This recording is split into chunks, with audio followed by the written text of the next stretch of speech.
can also visit our website, which is ptac-southeastpa.org for more info on upcoming events. And if you are not a client already, you can sign up to do so. PTAC services are offered at no cost to clients, but we are funded by the Department of Defense and the Defense Logistics Agency, along with other state and federal partners. So to comply with the terms of the cooperative agreement, we do have a sign-up process and require an official request for our services. We are one of 96 PTACs throughout the United States and its territory. We have about 600 counselors. That number is increasing every day as the program grows. And once again, services are no cost to clients, and PTACs are divided geographically. So if you're not in the geographic territory of Southeast Pennsylvania, that's okay. We can definitely connect you with a PTAC who can help. I think that's everything that I needed to go over. So to keep the ball rolling here, keep everything on time, I'm just going to go ahead and turn it over to Jen to go ahead and get started. But first, I do want to thank once again Dominique Smiley, who is running everything behind the scenes. So I'll go ahead and say, take it away, Jen. Oh, Jen, you are muted.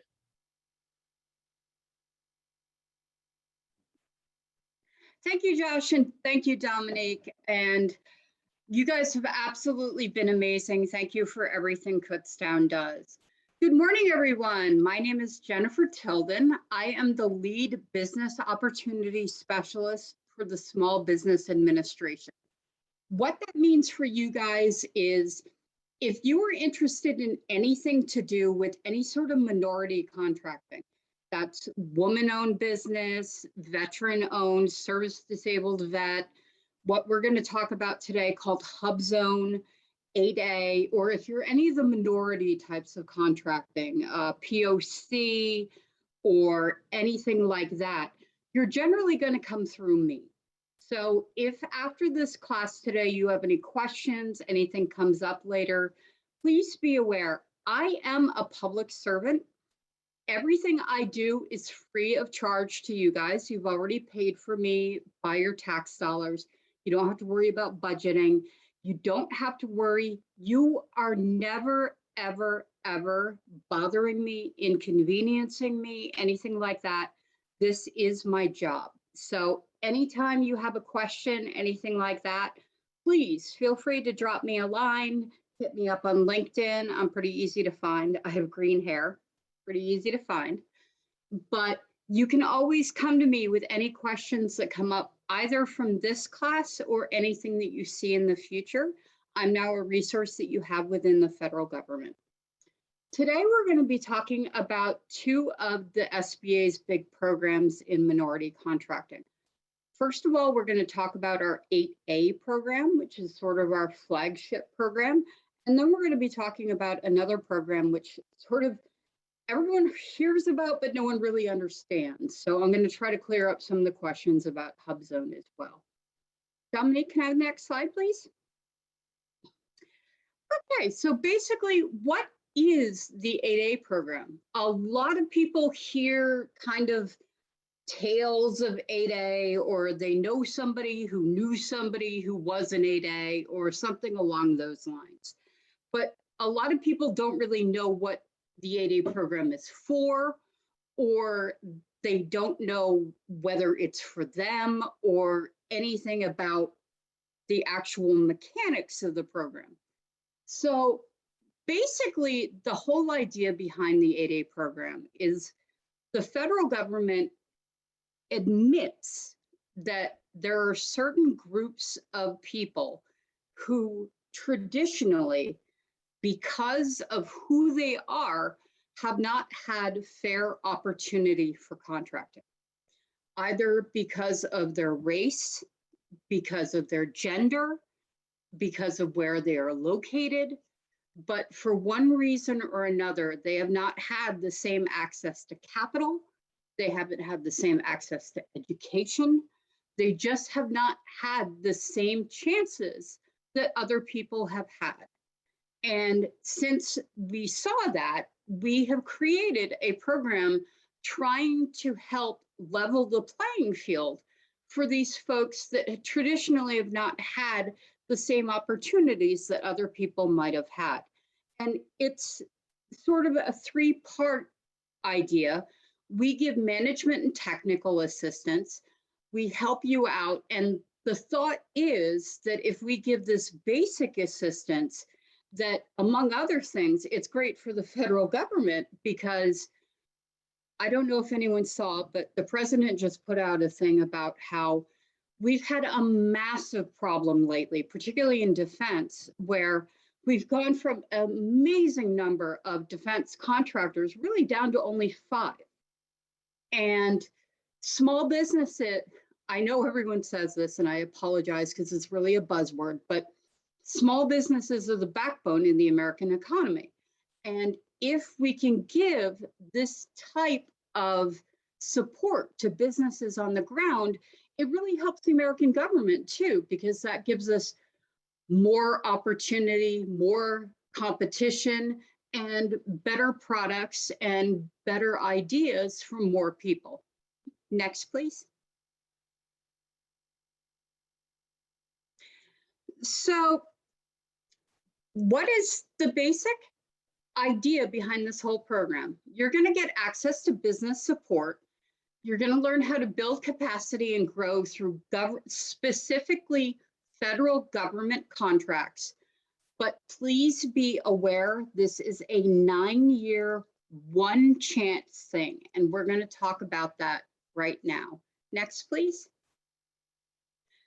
The 8A program is a one bite at the apple program. You can only be in as a person. Well, you can only be in as a principal once. So you can't be a serial entrepreneur. You can't start a business, run it through the 8A program, sell it, start another business, run it through the 8A program and sell it, something like that.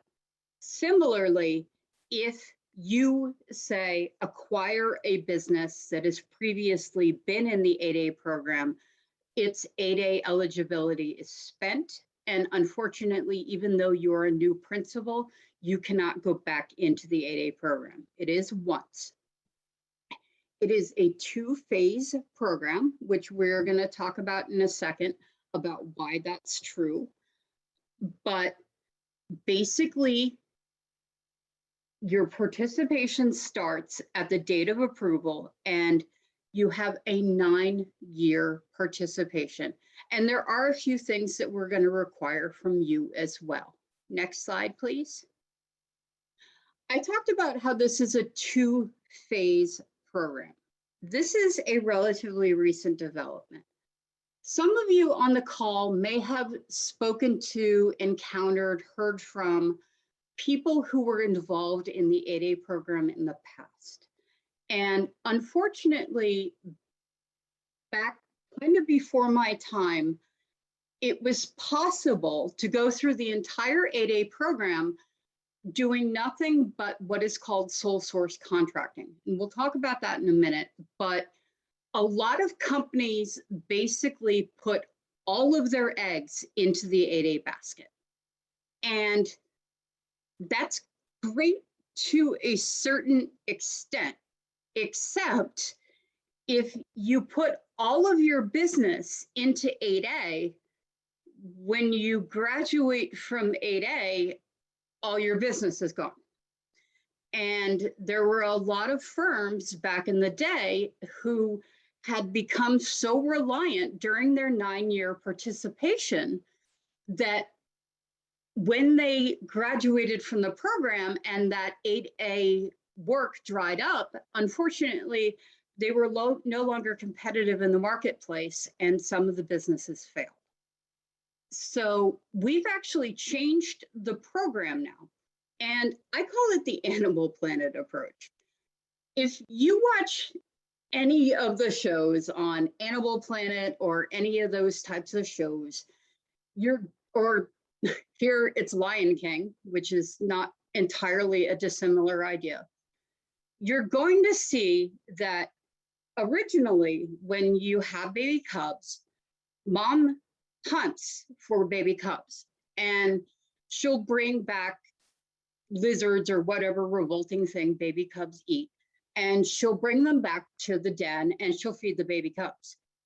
But at some point, baby cubs need to be able to hunt for themselves or they're not going to live in the wild.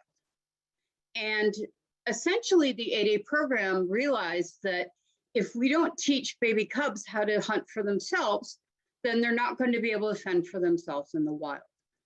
So we've changed the 8A program so that now, over the course of the program, you're going to have to bring in more and more work from outside the program.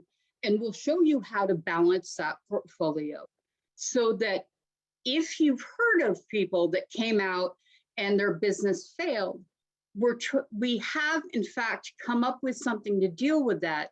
And we will teach you how to go out and hunt and find your own contracts as well. It's not just a matter of us bringing you food back and giving you these contracts. We're also going to teach you how to hunt for them. Next, please. Okay, so what do you need to be an 8A?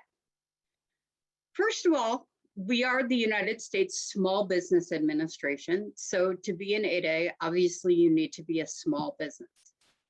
If you're on this phone call, I am almost willing to guarantee that you are a small business. If you're other than small, likely you know that you're other than small. However, at the federal level, small business is going to be figured out by your NAICS, North American Industrial Classification System code. I can help everybody on the call figure out if you're a small business, but like I said, if you're on the call and you don't know that you work for like Dell or Lockheed or someone like that, it's likely that you are a small business, so you're good here. Second of all, ownership. We're going to need to see ownership by a group who has traditionally not had fair opportunity for contracts. We're going to talk about what some of those groups are in a minute. We need to have the control and management of that company rest in those people that have not had fair opportunity. And this has been a big thing in the past because unfortunately, I don't think that I'm saying anything particularly shocking to tell people that there are bad people who will go out and find a minority-owned business or an otherwise less advantaged business.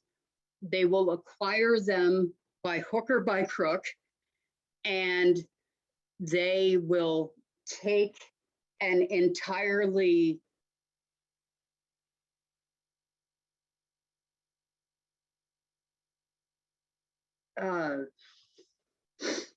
they'll take a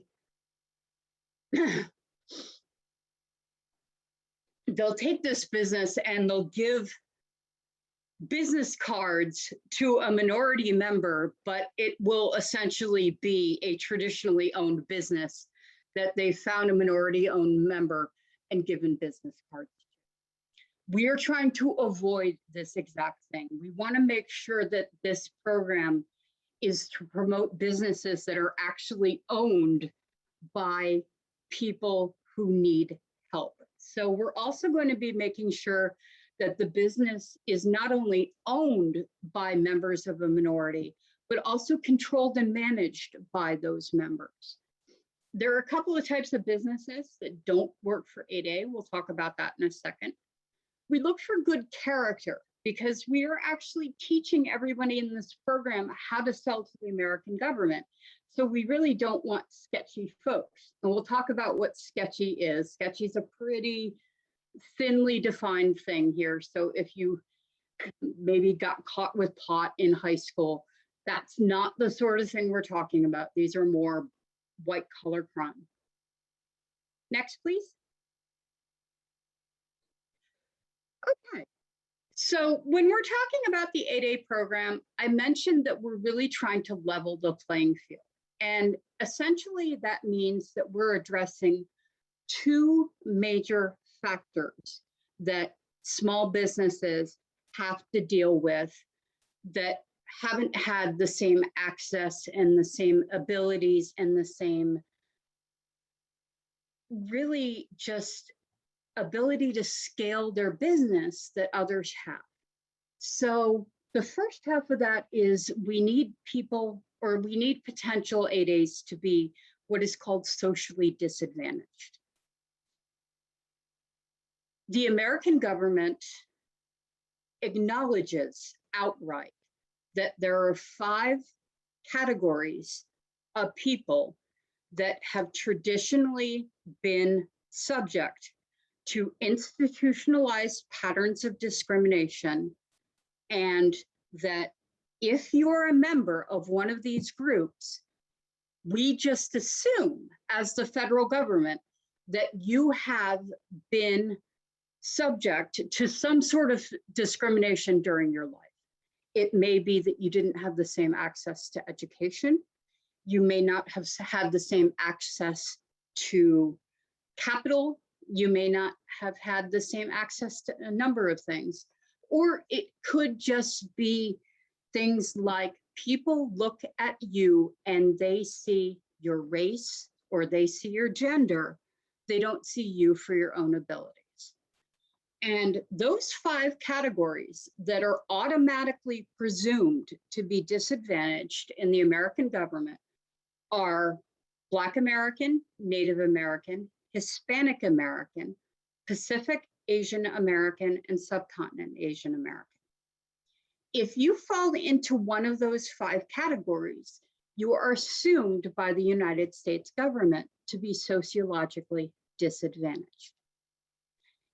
If you do not fall into one of the categories I just read off, it does not mean that you can't be in the 8A program. It just means that by law, we don't just out of the gate assume that you've been subject to discrimination. You may have, however, found yourself not being able to forward your business for, like I said, one of these reasons where someone is seeing blank and not seeing you. Next slide, please. If you fall into one of these other categories where you're not a traditional minority, but you haven't been able to move your business forward because, say, for those of you who were on my class yesterday, if you are a woman in a traditionally male-dominated field, say construction, if you happen to, we recently had somebody down in the Washington, D.C. district who was admitted because he is a Muslim male in an area where people only see Muslim. They don't see his abilities anymore post 9/11. I have a gentleman right now in my portfolio here in Eastern Pennsylvania who is a service disabled vet, and his service disability has affected the way that people see him. Any of those categories can also be a reason to be admitted to the 8A program. But what you are going to need to show, whereas if you were, say, Native American, the government just believes out of the box, we know we've done terrible things to the Native Americans. If you want to come in on, say, gender, you're going to have to prove that you were discriminated against on a preponderance of the evidence standard. Now, I was a lawyer before I died and came to the government. Some of you may watch Law and Order or any of the trillion legal shows. If you don't know what the preponderance of the evidence standard is. That's great. That's fine. What it basically means is, thank you. What it basically means is if you just went down to, let's pick on Wawa today. If you went down to Wawa and grabbed the guy behind the counter that makes your soap, and you told him your story, no, unfortunately, it's one bite at the apple. You can only get in once. It doesn't matter if you meet all the criteria, not to pick on him, but everybody knows about him. Tiger Woods is 7 or 8 different minorities. He could only get in once, even though he's 7 or 8 different minorities. But if you grab that guy in Walla and you said, hey, sub guy, this is my story. I have not been able to get my business forward as a woman because they didn't give me contracts. I would walk into the room and everyone would snicker and go, oh, look, here's the skirt. I wasn't able to get a loan because they didn't think I was good risk. I didn't get to do my journeyman because nobody would take me on as a student, anything like that. If you grab this guy from Wawa who now looks completely shocked and really wanted to finish that sandwich, if he thinks it is more likely than not that you were discriminated against, that is the preponderance of the evidence standard. It has to be more likely than not. So this isn't a high evidence standard. We're not dealing with things like the crazy things that you see if you're like me and you're absolutely addicted to true crime shows. We're not dealing with a murder level of evidence. You just need it to be more likely than not that you were subjected to discrimination on the basis of blank. And if you are not one of those 5, if you are a woman in a male-dominated field, if you are, say, I don't know, there are parts of the country where I would say that being gay will actually affect your ability to get business and get capital and things like that.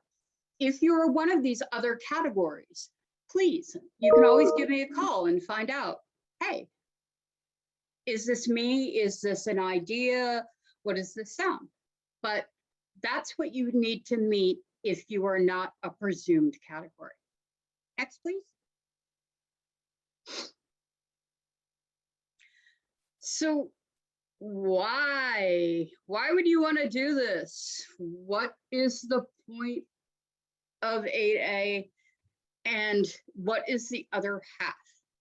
The other half is, along with the fact that the federal government accepts that there are certain people that we just didn't traditionally treat very well, going hand in hand with the fact that you didn't have access to opportunity, you didn't have access to capital, you didn't have access to education, that very often means that you are also not as economically healthy as others. I know you're not supposed to say poor, but so the other half of 8A, you have to be socially disadvantaged, but you also have to be economically disadvantaged to get into the program. And here is what the federal government thinks is is economically disadvantaged. And our numbers are a little different than most people, but when you realize that when we look through our couch cushions for change, we find millions, our numbers are a lot bigger than most people. So this is a snapshot. If you fall into one of the groups that I just talked about a minute ago, and if your financial situation, when you come into the program, falls here, then stay with me. You may qualify for 8A. please be aware that once you get into the program, these numbers change, because the whole point of getting into the program is to make money. So we don't want you to stay at these numbers. These numbers go up, but this is what you need to be at to start your application. Next, please.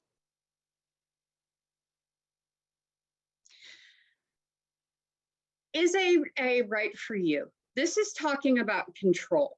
Obviously, Jim Henson had complete control over Kermie, but it can get a lot more confusing, and there are some businesses and there are some types of things that can actually completely leave you out of the possibility of 8A.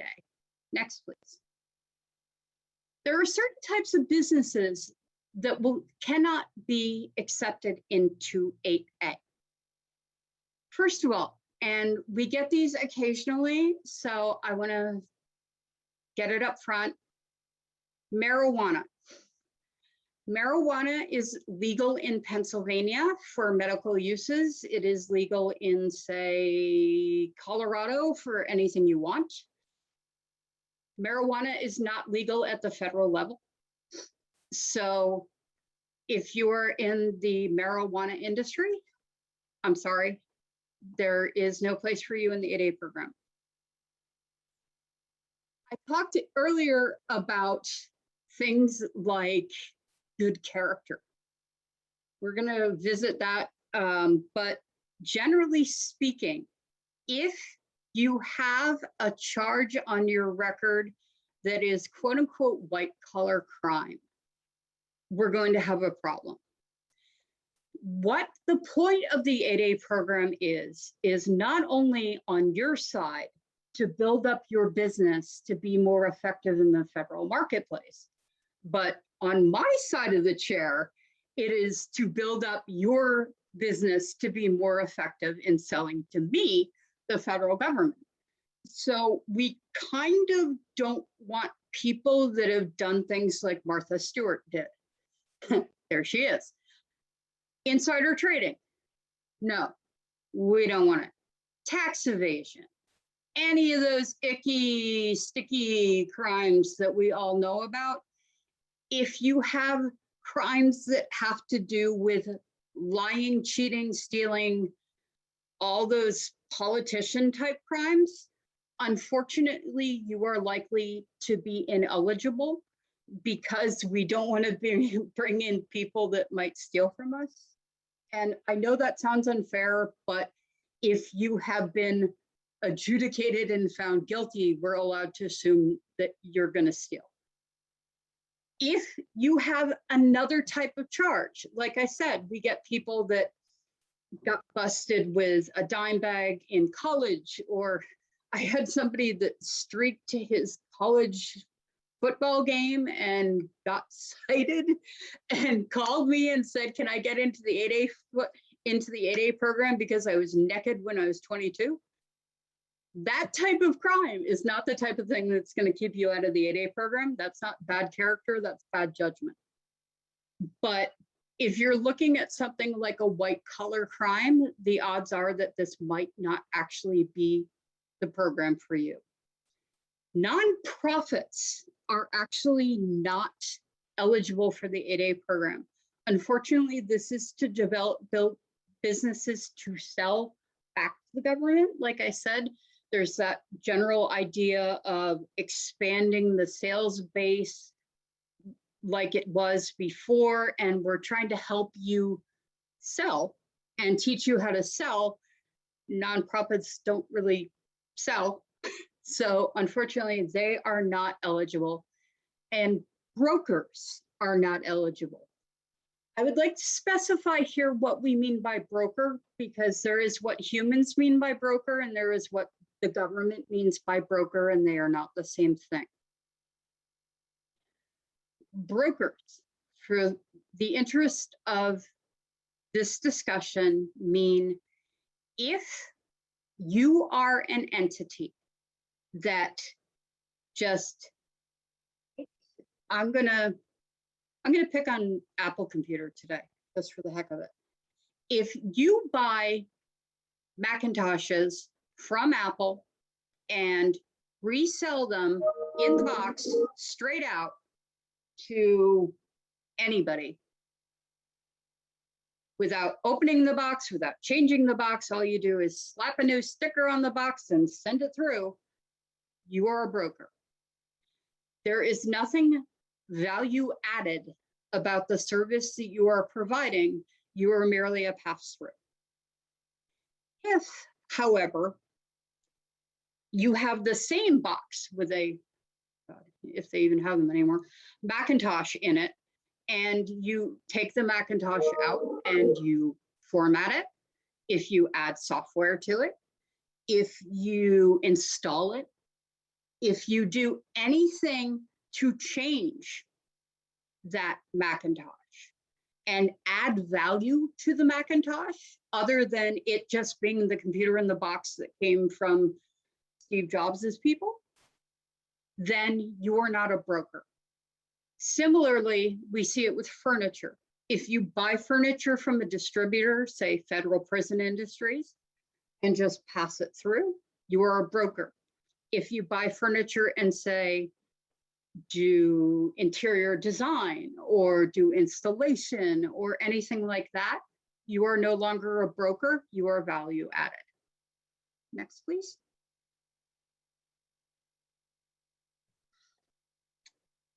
I had mentioned this for those of you who are here. What if you resell? If reselling is only a small part of your business model, you are not a broker. I am only concerned about people that this is all they do. And there are a lot. There are a lot of folks that just buy stuff and resell it and move it through. And that's the problem that I have. If you resell only a little bit, that's absolutely fine. You're allowed to resell. You're just not allowed to only resell, if that helps. For folks that were on the call yesterday, we mentioned that if you open your doors, if I decided to open another company today, I have an antiques business on the side. If I opened another company today, it would be a woman-owned small business. From day one, woman-owned small businesses are woman-owned small businesses.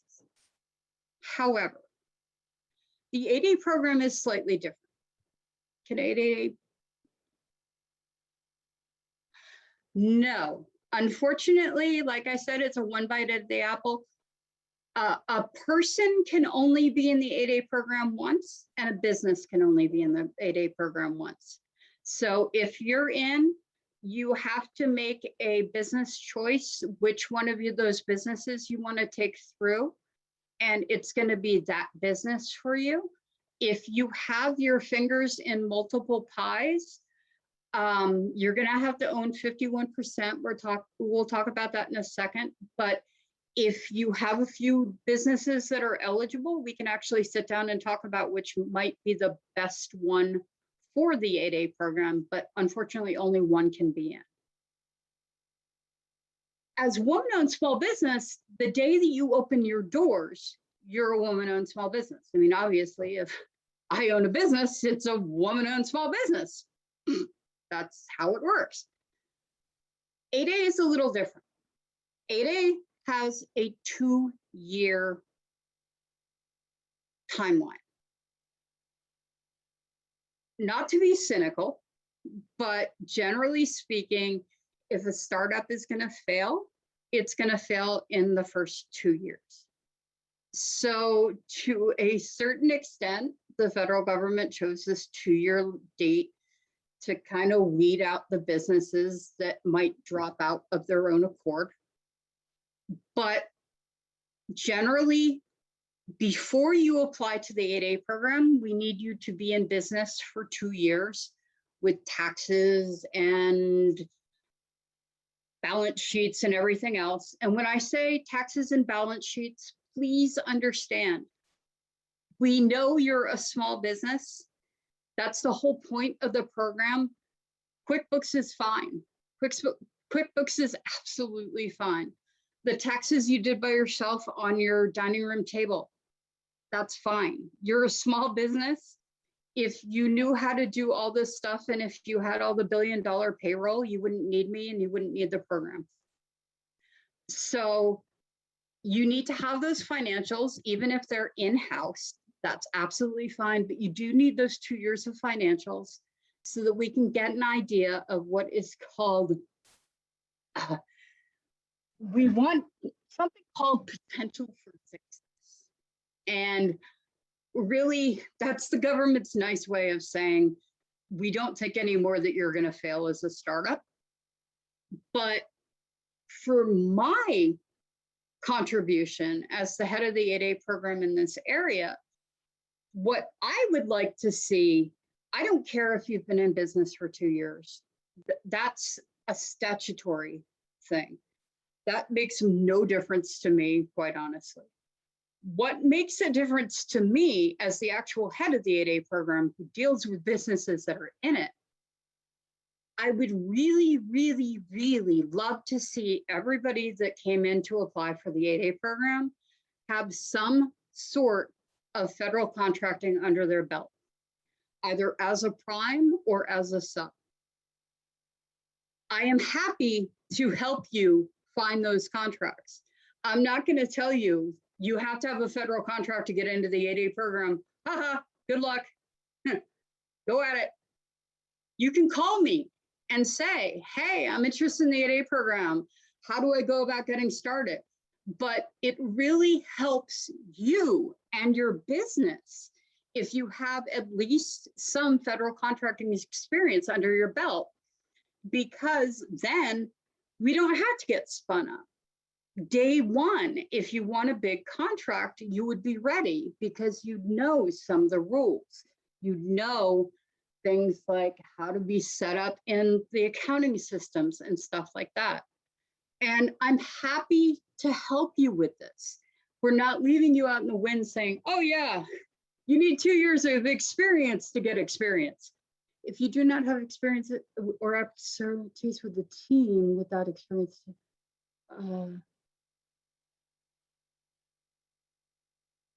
yes. For the question about the 2-year waiver, what we really need to see, the whole point of the 2-year waiver is really 2 things. First of all, like I said, it's kind of that mean thing of we kind of want to see who shakes out and who's still around after 2 years. Because as I said, most startups that are going to fail kind of fall out in the first 2 years. The other big part of the 2-year rule is we need to see that you have capital. We need to see that you have staff, that you have an actual company, because if I call you on the first day of your 8A and say, hey, Stephen, you want a contract. I need to know that you will have that experience to win that contract. So if you have a team that has that experience, you not having it personally is fine.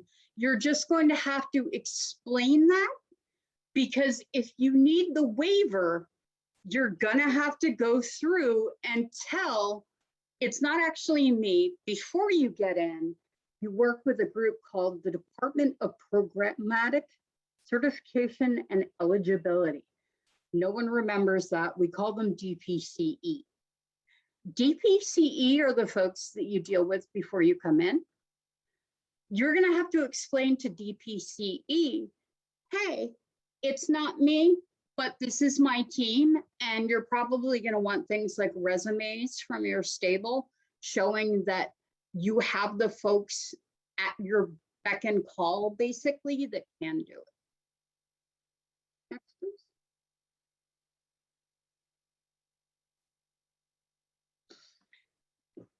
I wanted to throw this in as an aside because a lot of people have this question. If you meet all the requirements of everything that I've said today, Or if you are a member of one of those 5 groups I talked about, if you remember, they are Black American, Native American, Hispanic American, Subcontinent Asian American, and Pacific Asian American. If you are in one of those 5 groups and you don't want to do paperwork, and I get it, a lot of people don't want to do paperwork, and there's a lot of paperwork for 8A. Just being those categories does make you something called an SDB. That is a small disadvantaged business. It's very much the equivalent of something like an MBE at the state level. Just existing makes you an SDB. So if you go into, say, SAM, the System for Award Management, when you go to register your business, it will say, are you a small disadvantaged business? Yes. And that's all you have to do. That's all you need for small disadvantaged business is you fall into one of those categories and you don't want to do the rest of the paperwork. And that's absolutely fine. And there are set-asides. There will be possibly contracts for just small disadvantaged business without doing the rest of 8A. So among other things, when you get off the phone, computer, or whatever it is today, you can run over to your SAM and say, hey, wow, I didn't realize it, but I'm a small disadvantaged business. So just as an FYI, small disadvantaged business is basically the minority business enterprise that you see at the state level. Next. So one of the other things that goes around about the 8A program and that I kind of need to shut down right now, the 8A program is not a magic drawer of contracts. A lot of people have gotten the idea somewhere that I have a physical drawer of contracts in my desk that exists for 8A. And once you get into the program, I open the magic drawer and throw the contracts everywhere like confetti on New Year's Eve, and it's just like the ball dropping in Times Square. I really, truly, truly wish it were like that. However, 8A is not that easy. You do have to do things for 8A. We do really need proactive self-marketing. I can help you find the names. I can help you teach. I can help teach you things, but it's your company. You need to do the legwork. If I show you how to pull down a RFI, if I show you how to run a meeting with an Office of Small Disadvantaged Business Utilization, I need you to A, remember, and B, start looking for people you want to meet. This isn't a passive program. If you just get in and sit there and sit on it, you are not going to get something from the program. We will help you learn how to use the program, but you actually have to put in to get out. It's not one of those things where you get in and contracts just rain from the sky. Next, please. What do you get from the 8A program? Because it is a not insignificant amount of paperwork up front, I'm going to let you know. However, one of the things that you get is, like it said with the duck, it's dangerous to go alone, take this. In this case, I and my staff are the duck. You are not going alone anymore. You are taking us everywhere you go. I am in your corner. Well, obviously, I'm always in your corner, like I said at the beginning. But once you get into the 8A Business Development Program, there are a lot of new things that you can also access. 8A Business Development folks have the possibility of the Mentor Protege program. That's when you can go out and find a larger business to be a mentor. And while there is a Mentor Protege program outside of the 8A program, If you're inside the 8A program, I can actually sit down with you and see how the program is going. And we'll actually have on the ground discussions of how the program is working for you instead of it just being some nebulous thing that comes down from headquarters. 8A joint ventures, they can help you work with even businesses like Dell. They can help you work in these giant companies and with giant contracts to help you expand both your opportunities and also the types of contracts you can go after, working with both other 8A businesses and with potentially large primes. Our office here in the Philadelphia, Delaware area, we do monthly trainings. I will sit down if you decide that you would like to, I don't know, work with GSA here in Philadelphia, which is Helena Koch. I can actually go with you to meetings with Helena and broker introductions. I can send letters of introduction to different agencies for you. It is a nearly endless number of business development services that you can get from being part of the 8A program, and everything you get from 8A is free. And also you have the Small Business Administration essentially on speed dial.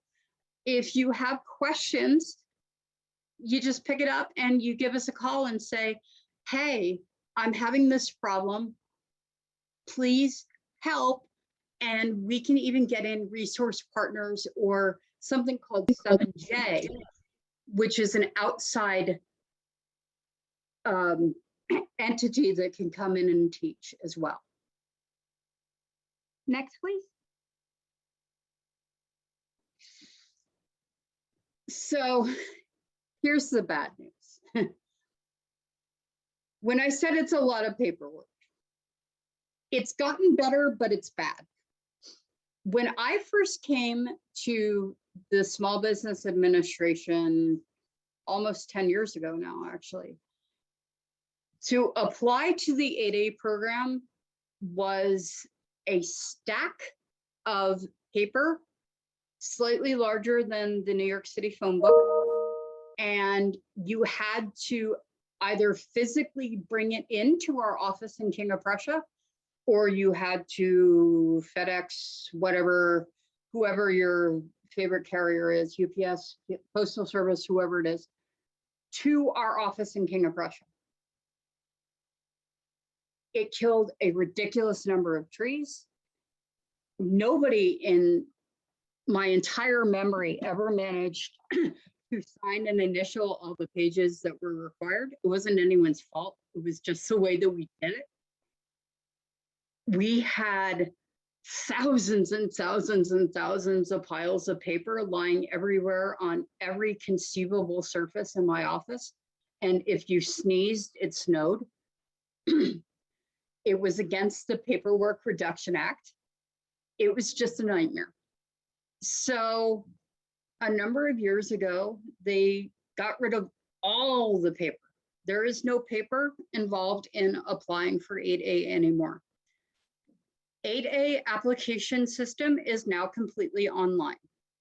That is at certified.sba.gov. You see here a snapshot of the main page.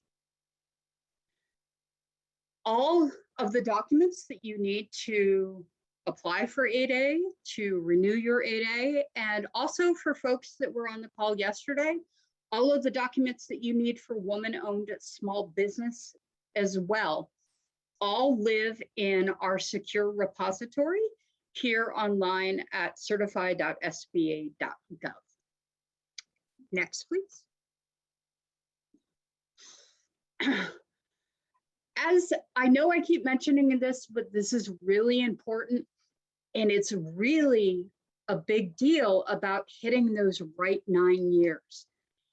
8A is one bite at the apple. And unfortunately, I've seen companies that came in too early They were a 2-year startup and they thought, oh, I want 8A. And they jumped straight into 8A with no federal contracting experience. As a result, when I talked way back about Animal Planet and I had my baby lion that was learning to hunt by itself, some of these companies spend that time that they would be using sole source contracts and similar to learn how to do federal contracting in the first place. And if you don't spend those first few years learning federal contracting, you can spend those first few years doing federal contracts. So you want to ask yourself some really hard questions before you think about applying for 8A. And we can sit down and talk to you and see if it is the right time for you. I'm always happy, my staff is always happy to sit down and have this discussion. We're one of the only, actually no, I am going to say we are the only office in the United States. I am a former contracting officer with the United States Army.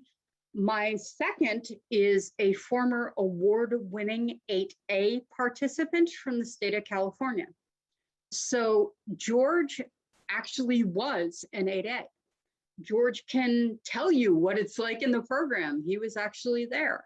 So we actually have somebody who can even sit down and tell you what it was like to be on the ground in the program as well. And I think we are the only office in the United States that has.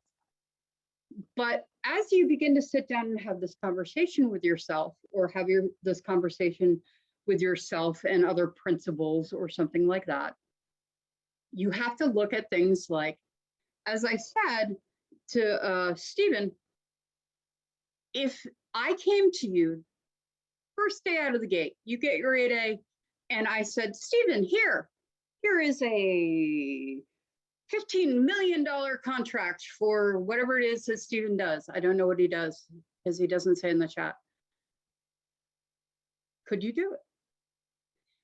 The whole point of the 8A program is to have you ready. And from my side of the table, like I said, I want a better supplier and newer suppliers to buy stuff. So if I let you in, I want you ready to sell me stuff. So are you ready to actually perform on contracts? Part of being ready to perform on contracts is, do you have cash flow? Can you get a line of credit? If you are in a type of business that requires bonding, bonding is a big thing for the federal government. We have a surety bonding program. So if you're having a problem getting bonding, we can help talk to you about that. But you need to be able to bond a contract immediately if you get one. Past performance, like I said, I am happy to help you find contracts, but we really prefer that you have some idea of things like the federal market space before you come in, so that you don't get into the program, get dumped in the deep end, and start paddling around like a tub toy, going, oh my God, how do I don't know what to do. I don't want to know what to do. I'm just trying not to sink. Let's keep you over on the other side of the pool so that when you get into the deep side in the 8A program, you don't sink. Also, advice. We get people who come into the 8A program who get very defensive and very angry if you suggest to them that they need to change in any way or alter their marketing or learn a new type of marketing, because federal marketing is very similar to commercial marketing in a lot of ways, but we have some weird rules that to a certain extent change the game. If you have been in a career field or a business field that, say, traditionally does business with rounds of golf or something like that, that's illegal in federal contracting. We can't accept things like that. That is something new that you're going to have to learn how to work with. We cannot work overtime without permission It is illegal. It is a gift to the government. That is something you're going to have to learn to work with. If you can't hear things like, I just went through my entire portfolio, every single 8A I have, and asked them, please send in your marketing documents. And I took a red pen to every single marketing document, every single 8A I have, and I was mean. I started out as an editor a trillion years ago, back before law school, back before everything. I was an editor for a publishing house. And I went through everyone's marketing literature, and I went through down to the, you shouldn't have a comma here, this should be a semicolon. And that is part of the program, is learning how to tie a bow around things like your capability statement, or learning how to do a great elevator speech or something like that. We can help you with that, but you have to be willing to be helped. Venture capital is a substitute as available. Disclosure of sources and amounts required. No, venture capital is a substitute for available line of credit. Yes, we just need to see that you could fund, that you could actually back stuff up. Attorneys are a slightly different type. I certainly understand your position because I've been in your seat. If you could drop me an email afterward, I'm happy to talk to you about where sources of funding can come offline. There are many times where you have the ability to produce a contract bid for $1 million contract, the money is just not there. If any of you find yourselves in a position where you have received a potential contract and have funding issues, whether or not it is inside the 8A program, whether or not you decide to go with the 8A program, please call my office and we can see what we can do getting you involved with. I'm very honest about the fact I don't speak lending. If I could do math, I would be a forensic pathologist, not a lawyer. So, but I am happy to get you a math geek, and the math geek can talk to you about math. And we have loads and loads of math geeks in my office. So I am very happy to get you a math geek. If you're having a math geek problem, you can always write to me and I will get you a math geek to help you with your math geek problem. Next, please. So, the application process. This is actually this is probably the last time I can use this slide. Before application, register for a DUNS number. For those of you who are not aware, Dun and Bradstreet, for the purposes of federal contracting, the Dun and Bradstreet number is going away. Come the beginning of May, the contract that we have had with Dun and Bradstreet since the Kennedy administration expired. It expired back in 2018. We've actually been limping along on extensions since 2018, but we have used up even our extensions now. And since the Dun in Dun and Bradstreet is the Dun and Duns, we had to come up with something new because we don't have Dun and Bradstreet anymore. So effective in May, the federal government has tossed out the use of DUNS numbers, and we have something new called UEI. That is a unique entity identifier. Those will be given to you if and when you register with SAM, number 3. If you are not registered in SAM, and that is the System for Award Management, it is a website run by the General Services Administration, www.sam.gov. If you are not registered in SAM, you have to be in SAM. You cannot do business with the federal government without being registered in SAM. That is our Central Contractor Registry. It used to be part of the Central Contractor Registry. It ate the Central Contractor Registry a number of years ago. but everybody who wants to do business with the government has to be listed in SAM.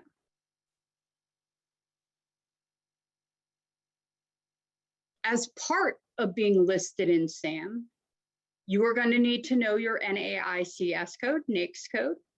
Those are North American Industrial Classification System codes. Anything you can be doing legally at the federal level has a code.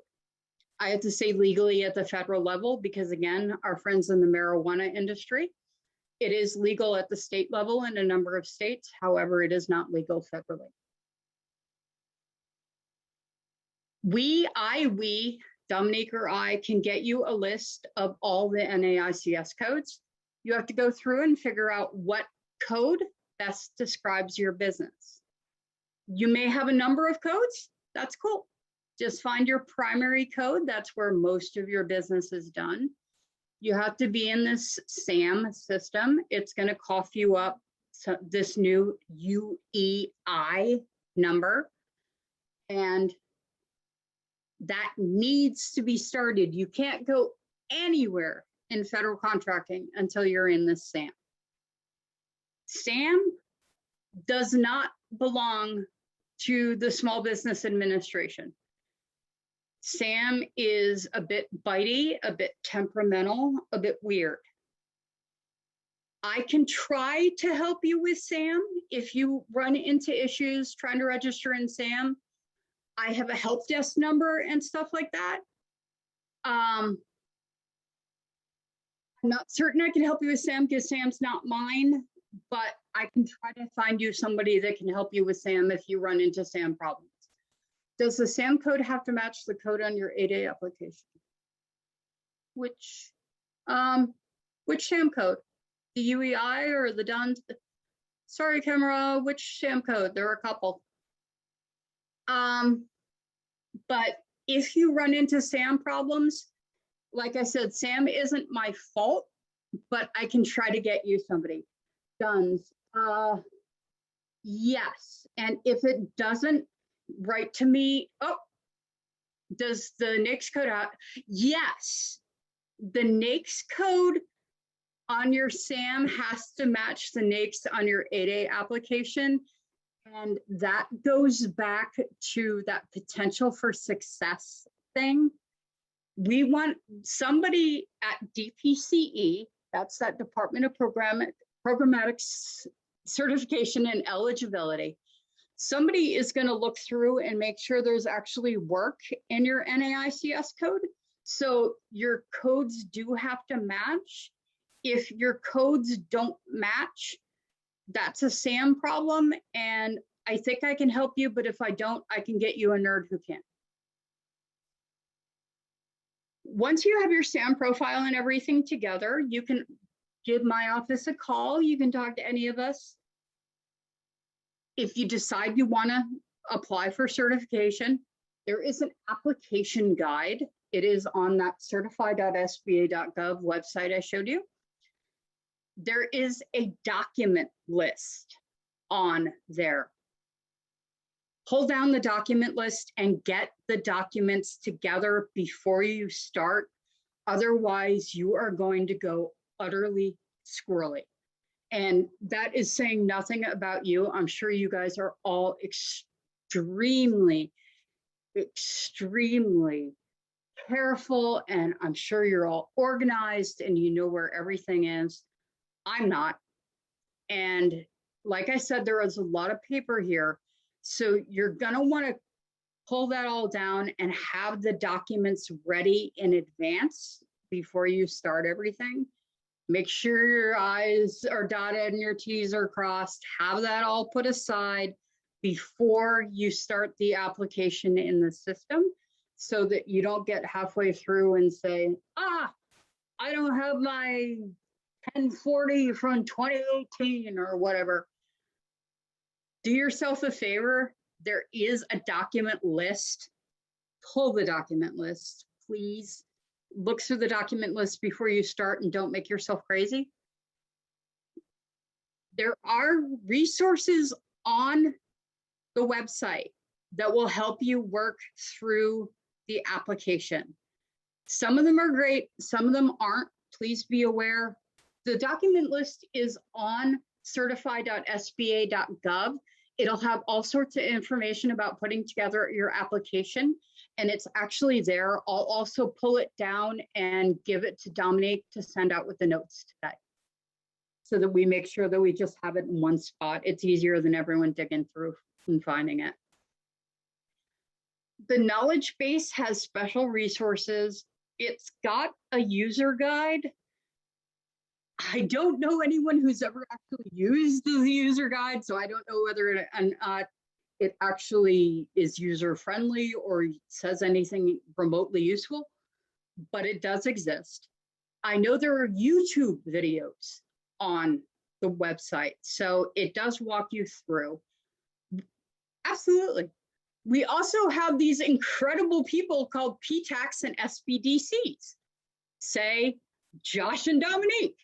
They are resource partners who can help you work through a 8A business application. So please, by all means, take advantage of our other business partners as well. Next, please.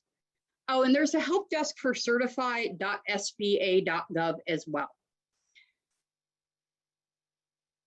The help desk for Certify, I would like to say, there are two. And I didn't find this out until recently, so I'm letting you guys know because I worked here 10 years and no one told me this.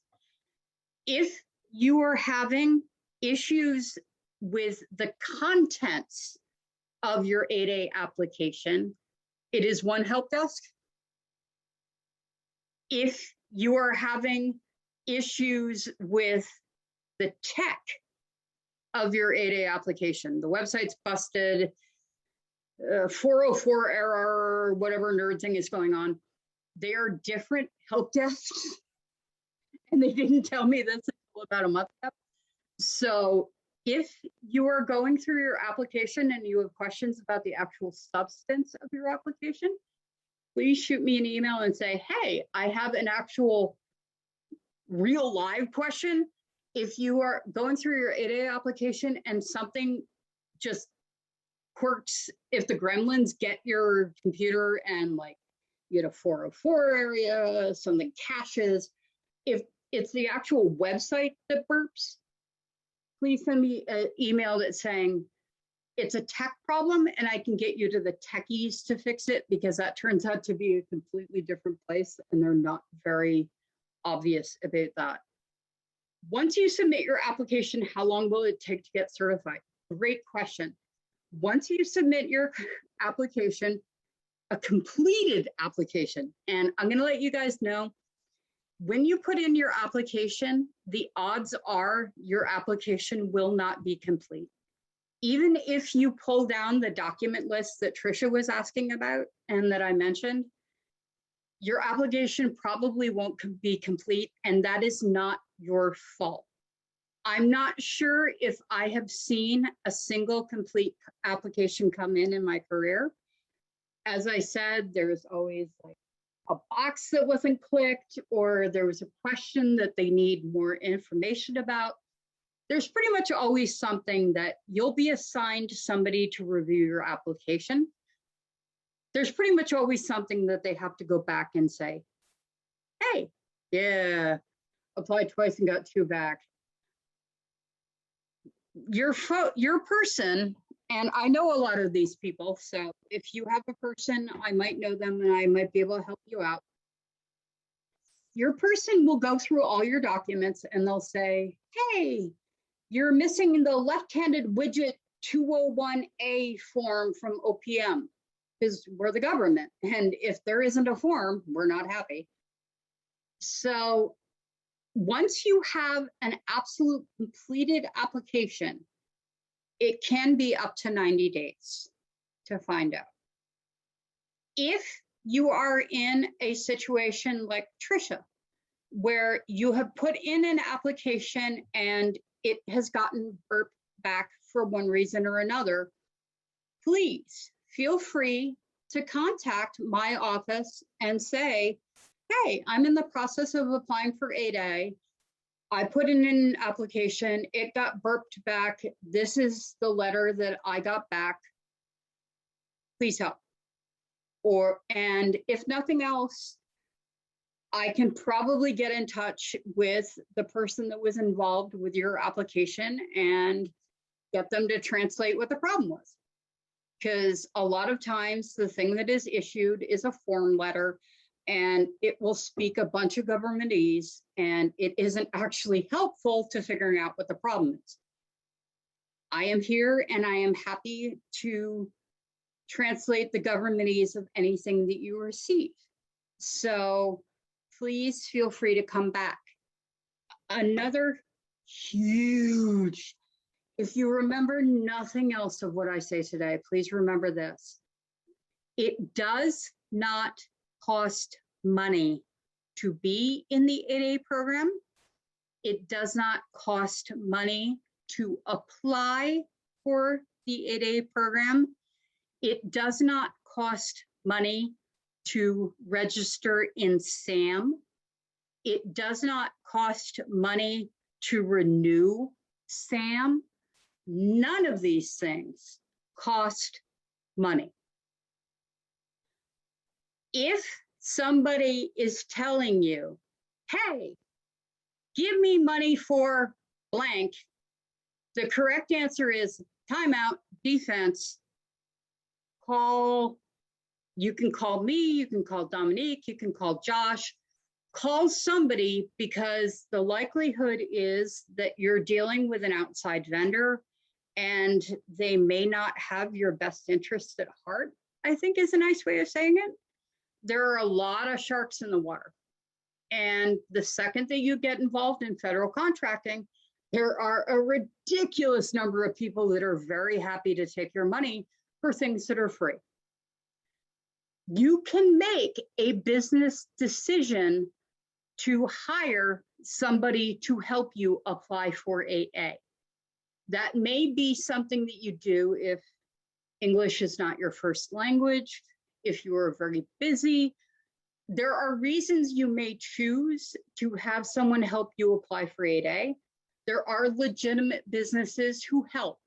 However, please be aware, nothing in federal contracting has to cost money. If someone's demanding it, please call me. It sounds pretty hinky to me. And please always, whenever you're doing anything like this, check your URL. You're looking for .gov or to a lesser extent .edu, because things like today are being run by Kutztown University, which is an EDU.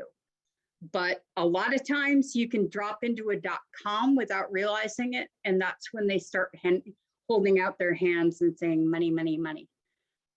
It is always possible to get on a call with me. I'm happy to set up times. If you guys can always shoot me just like 3 times that are a possibility, I am always happy to set up a time. I can do both calls and Teams and Zoom. We are not doing live meetings yet because of COVID, but I am always happy to be available digitally. I'm also on LinkedIn chat if anyone wants to catch me in there. Next, please.